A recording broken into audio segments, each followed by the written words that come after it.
जी, तो आज हमारा कैपिटल एंड रेवेन्यू के चैप्टर का लेक्चर नंबर 2 है। लेक्चर नंबर 1 में हमने पढ़ लिया था कि कौन से पॉइंट्स हैं जिन पर हम ये डिसाइड कर सकते हैं कि गिवन ट्रांजैक्शन कैपिटल नेचर की है या रेवेन्यू नेचर की है। तब उसी की प्रैक्टिस के लिए प्रॉब्लम नंबर 2 देखते हैं। Do you consider the following to be capital और रेवेन्यू आइटम, गिव रीजंस। यानी आप इन आइटम्स में से किसको कैपिटल और रेवेन्यू कंसीडर करते हैं और साथ इसकी रीजंस दें। तो देखें, पॉइंट नंबर 1 है हमारे पास, office building was whitewashed at cost of ₹3000। 3000 रुपये का हमने वाइट वाश करवाया है। तो वाइट वाश से हमें अंदाज़ा हो जाना चाहिए कि नॉर्मल नेचर का एक्सपेंस है, ये बिजनेस रनिंग एक्सपेंस है। और हमने ये निशानी पढ़ी थी कि जो नॉर्मल नेचर का एक्सपेंस होता है वो रेवेन्यू नेचर होती है। हाँ, अगर ये ऑफिस बिल्डिंग न्यू बनाई जाती तो हमने ये पॉइंट भी पढ़ा हुआ है पिछले लेक्चर में कि जब भी कोई एसेट परचेज किया जाए या मैन्युफैक्चर किया जाए, उस वक्त किया जाने वाला खर्चा उस एसेट की वैल्यू में ऐड होता है। तो अगर ये ऑफिस बिल्डिंग बनाते वक्त वाइट वॉश किया जाता तो हम इसे कैपिटल कहते हैं, क्योंकि ये ऑफिस बिल्डिंग के नाम से रिकॉर्ड होता। फिलहाल सिंपल वाइट वॉश कराया तो रेवेन्यू एक्सपेंडिचर होगा। सोल्यूशन देखते हैं इसका। तो देखें, पॉइंट नंबर 1 है हमारे पास रेवेन्यू एक्सपेंडिचर, अमाउंट है हमारे पास 3000 और रीजन हमने लिख दी because it is repeated and recurring in nature, क्योंकि ऐसा खर्चा है जो रिपीट किया जा सकता है, साल में ज्यादा दफा करवाया जा सकता है। पॉइंट नंबर 2 देखें, painting expenditure of newly constructed factory. अब क्योंकि ये न्यूली कंस्ट्रक्टेड फैक्ट्री का पेंट करवाया गया है, इसलिए ये हमारे पास कैपिटल नेचर का एक्सपेंस कंसीडर होगा। तो देखें, पॉइंट नंबर 2 सोल्यूशन है हमारे पास कैपिटल एक्सपेंडिचर, अमाउंट है 4000 और रीजन है इसकी because it is not repeated and recurring in nature, यानी ये रिपीट नहीं हो सकता, क्योंकि न्यू फैक्ट्री है तो न्यू फैक्ट्री एक ही दफ़ा पेंट होगा और ये उसकी वैल्यू में ऐड हो जाएगा। इसमें आप मजीद रीज़न भी लिख सकते थे, मिसाल के तौर पे आप रीज़न लिख सकते थे कि ये फिक्स वैल्यू यानी फिक्स एसेट की वैल्यू में ऐड होता है, तो इसलिए ये कैपिटल एक्सपेंडिचर है। पॉइंट नंबर 3 देखते हैं, old furniture was repaired eight a cost of ₹500। याद रखिएगा, जब भी कोई पुराना फिक्स एसेट रिपेयर किया जाए तो नॉर्मल बिजनेस नेचर का एक्सपेंस होता है, अनलेस के उसकी कैपेसिटी चेंज हो जाए। मिसाल के तौर पे कोई मशीनरी थी, आपने उसको रिपेयर कर दिया और रिपेयर करके आपने एक एडवांस नेचर का पार्ट लगा दिया जिसकी वजह से उसकी परफॉर्मेंस इंप्रूव हो गई, तो फिर तो ये कैपिटल एक्सपेंडिचर हो जाएगा क्योंकि उसकी कैपेसिटी बढ़ गई है। लेकिन अगर कैपेसिटी नहीं बढ़ रही, आप नॉर्मल रिपेयर कर रहे हैं, तो ये रेवेन्यू नेचर का ही एक्सपेंस होगा। तो पॉइंट नंबर 3 का सोल्यूशन देखते हैं। अदर रेवेन्यू एक्सपेंडिचर हमने डिसाइड कर लिया, अमाउंट इसकी 5000 और रीजन देखें because it is related to normal routine and running of business, क्योंकि इसका ताल्लुक बिजनेस की नॉर्मल रूटीन से है, इसलिए जो ओल्ड फर्नीचर की रिपेयर है ये हमारा रेवेन्यू एक्सपेंडिचर होगा। नेक्स्ट देखते हैं फिर हम आगे, point number 4, cost of replacement of an old and worn out part of machinery. यानी मशीनरी का एक कोई पार्ट खराब हो गया, उसको हमने रिप्लेस कर दिया है, तो ये भी नॉर्मल नेचर ही है क्योंकि इसमें इम्प्रूवमेंट का जिक्र नहीं है। तो पॉइंट नंबर 4 B3 की तरह ही है। तो सोल्यूशन देखते हैं इसका, ये भी रेवेन्यू एक्सपेंडिचर होगा, अमाउंट होगी इसकी 6000 जो गिवन है और रीजन इसकी हमने लिख दी because it will not increase the earning capacity of business, क्योंकि इस पॉइंट में बिजनेस की अर्निंग कैपेसिटी का जिक्र नहीं हो रहा, मशीनरी की अर्निंग कैपेसिटी पे कोई फर्क नहीं पड़ रहा, इसलिए हमारे पास रेवेन्यू नेचर का एक्सपेंस होगा। पॉइंट नंबर 5 पढ़ते हैं, ₹10,000 पेड फॉर इम्प्रूविंग मशीनरी। अब देखें, इसमें वर्ड आ गया इम्प्रूविंग, यानी हमने मशीनरी को इम्प्रूव कर लिया है। इट मीन्स मशीन की कैपेसिटी बढ़ेगी तो अल्टीमेटली हमें बिजनेस की कैपेसिटी में भी इजाफा नजर आएगा, यानी उसकी भी जो सेल है या प्रोडक्शन कैपेसिटी है उसमें इजाफा हो जाएगा। तो पॉइंट नंबर 5 का सोल्यूशन देखते हैं। कैपिटल एक्सपेंडिचर हमने डिसाइड कर लिया क्योंकि अब इस कैपेसिटी इंक्रीज हो रही है, इसलिए कैपिटल एक्सपेंडिचर होगा, अमाउंट गिवन है इस पॉइंट में 10,000 और रीजन लिख देंगे हम because it will increase the earning capacity of business, क्योंकि बिजनेस की अर्निंग कैपेसिटी को इंक्रीज कर रहा है, इसलिए ये कैपिटल एक्सपेंडिचर होगा। आगे चलते हैं, पॉइंट नंबर 6 की तरफ, कहते रिपेयर है to a motor car met with an accident, यानी गाड़ी का एक्सीडेंट हो गया है और उसकी रिपेयर करवाई है, तो ये भी नॉर्मल रनिंग एक्सपेंस होता है बिजनेस का। ऐसा नहीं है कि ये जो एक्सीडेंट हो गया दोबारा नहीं होगा, बार बार भी हो सकता है। यानी आप इसमें भी दो रीज़न लिख सकते हैं कि नॉर्मल रनिंग एक्सपेंस है, और दूसरी रीज़न ये भी लिखी जा सकती है कि जो एक्सपेंस हुआ है रिपेयर एक्सीडेंट की वजह वाला, ये बार बार हो सकता है, एक साल में ज़्यादा दफ़ा हो सकता है। तो पॉइंट नंबर 6 का सोल्यूशन देखते हैं। रेवेन्यू एक्सपेंडिचर हमने डिसाइड कर लिया, अमाउंट है 4000, और रीज़न हमने लिख दी because it is related to normal routine of business, क्योंकि बिजनेस की नॉर्मल रूटीन से रिलेटेड है, इसलिए ये रेवेन्यू एक्सपेंडिचर होगा। पॉइंट नंबर 7 देखते हैं, cost of repairing, overhauling and painting a second hand truck purchase.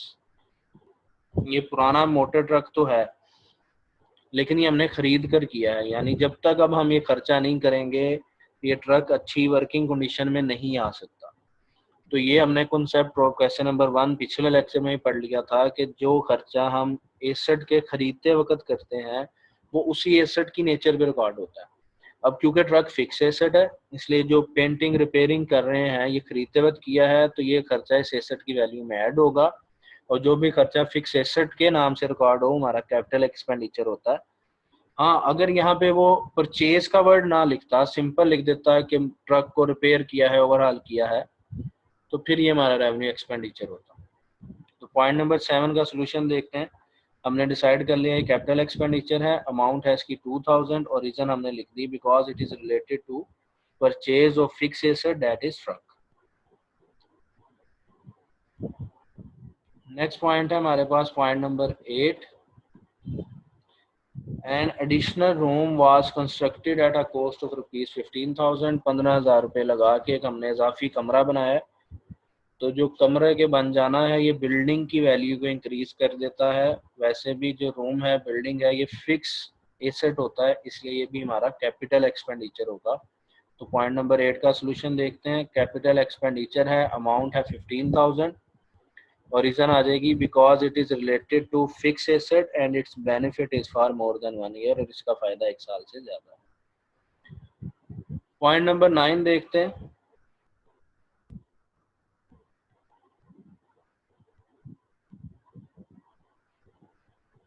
Damages paid, damages मतलब हर्जाना, जुर्माना अदा किया है। Paid on account of breach of contract, क्योंकि आपने कॉन्ट्रैक्ट तोड़ दिया है।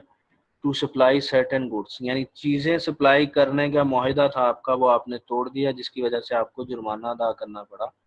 तो ये भी नॉर्मल रनिंग बिजनेस का एक्सपेंस है, तो ये भी रेवेन्यू एक्सपेंडिचर होगा। तो पॉइंट नंबर 9 देखते हैं। डिसीजन हमने किया रेवेन्यू एक्सपेंडिचर, अमाउंट गिवन है 1300, और रीजन आ जाएगी because it is related to normal routine and running of business. Last point है हमारा क्वेश्चन नंबर 2 का, point number 10, cost of air conditioning the office of director of a company. में air condition लगाया आपने, AC लगा दिया है, तो जो एसी है ये भी फिक्सचर होता है, फिक्स एसेट होता है, और ये भी हमारा कैपिटल एक्सपेंडिचर बनेगा। तो पॉइंट नंबर 10 देखते हैं। डिसीजन हमने किया कैपिटल एक्सपेंडिचर, अमाउंट है इसकी 50,000, और रीजन हमने लिखी because its life and benefit is for more than 1 year, क्योंकि इसका फायदा 1 साल से ज्यादा है, तो ये कैपिटल एक्सपेंडिचर होगा। अब मजीद प्रैक्टिस के लिए हम एक और क्वेश्चन देखते हैं, प्रॉब्लम नंबर 3 जी। State with reason whether the following items of expenditure are capital और रेवेन्यू। क्वेश्चन है हमारे पास कि रीजन के साथ बताएं कि जो एक्सपेंडिचर गिवन है इनमें से कैपिटल कौन सा है और रेवेन्यू कौन सा। तो फर्स्ट पॉइंट पढ़ते हैं, cost of removing plant and machinery to a new site. आपने प्लांट एंड मशीनरी को न्यू साइट पे रिप्लेस कर दिया। फॉर एग्जांपल आपकी जो प्लांट एंड मशीनरी थी वो लाहौर में थी और आपने उसको शिफ्ट कर दिया किसी और शहर में या किसी और इलाके में, तो न्यू साइट की वजह से हमारा एक्सपेंडिचर हो जाएगा कैपिटल, क्योंकि हम ऐसा डिसीजन साल में 1-2 दफ़ा नहीं कर सकते, यानी ये काम हम रिपीटेडली नहीं करेंगे। तो जो काम रिपीट ना हो, साल में बार बार ना किया जा सकता हो, वो हमारा कैपिटल एक्सपेंडिचर होता है। तो इसका सोल्यूशन देखते हैं। पॉइंट नंबर 1 हमने डिसाइड किया it is capital expenditure, amount है 10,000, रीजन हमने लिख दी because it is not repeated and not recurring in nature, ये बार बार नहीं हो सकता, इसलिए कैपिटल एक्सपेंडिचर। पॉइंट नंबर 2 देखते हैं, ₹10,000 spent on dismantling, removing and re installing machinery and fixture.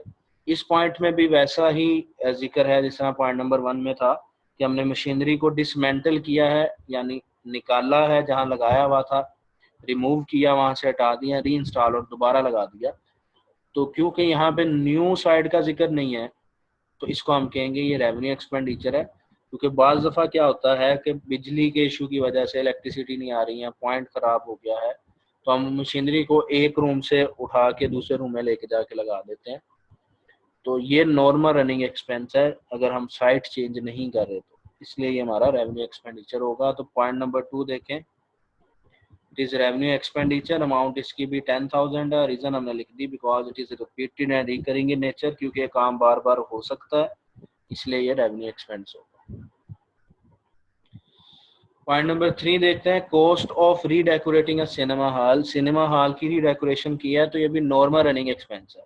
Her movie के आने पे सिनेमा हॉल की डेकोरेशन होती है, 2-3 महीना मूवी चलती है, फिर न्यू डेकोरेशन, न्यू पोस्टर लग जाते हैं, तो ये भी रेवेन्यू एक्सपेंडिचर बनेगा। तो पॉइंट नंबर 3 देखें, it is revenue expenditure, amount है 25,000 और रीजन हमने लिख दी because it is repeated and recurring in nature, क्योंकि काम बार बार किया जाता है, इसलिए ये रेवेन्यू एक्सपेंडिचर होगा। पॉइंट नंबर 4 देखते हैं,